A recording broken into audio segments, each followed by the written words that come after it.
Eh paano kung sa ko naman, sa mga electronics naman? O, di ba? I-reset mo yan, aandar na yan. Okay? So, para maiwasan yung suspetsa mo, communication wire, field control wiring, rewiring or wala, doon ka na dumirekta sa terminal back. Okay, mga kapre. Paano naman? Ganito na naman ang senaryo, mga kapre yun. Inverter na naman, ganito. Halika. Ito, ha?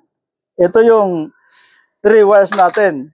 Laging tandaan natin, ito yan. 3 wires niyan. At ganun din ang set up nito, ha?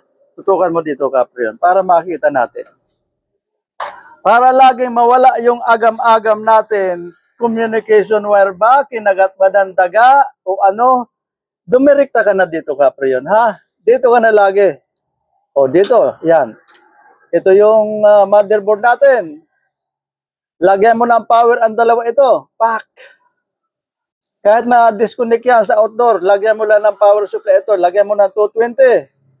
So, ibig sabihin, yung LN mo dito, tsaka ito, ayan. Ayan.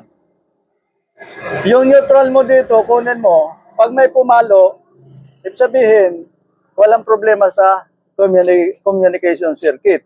Pero pag hindi pumalo, yung neutral mo tsaka yung trigger mo, walang power supply na output, eh dito ka na. Di ba? So, hindi ka na magsasabi, may putol ang communication wire, o kaya, sira yung PCB, hindi. Para sigurado, yan yung procedure, ha? Okay, mga kapriyon, palagay ko naman, dagdag kaalaman na naman yan. Baka makita tayo, kapriyan, pambira yung tirada mo. Ayan o. Ano ba yan? Wala man lang insulation. Wala man lang, alam mo, kapriyon, ganyan. Dry run, tawag yan, testing. Para lang ma-confirm natin. Pero pag pinaandar natin yan, lumamig, ipop down natin, may karga na to. Pagdating sa site, installation na lang. Wala ka na dapat gawin, kundi full charge na. Okay mga kapriyon, paano? Panibagong kaalaman na naman. Salamat and God bless.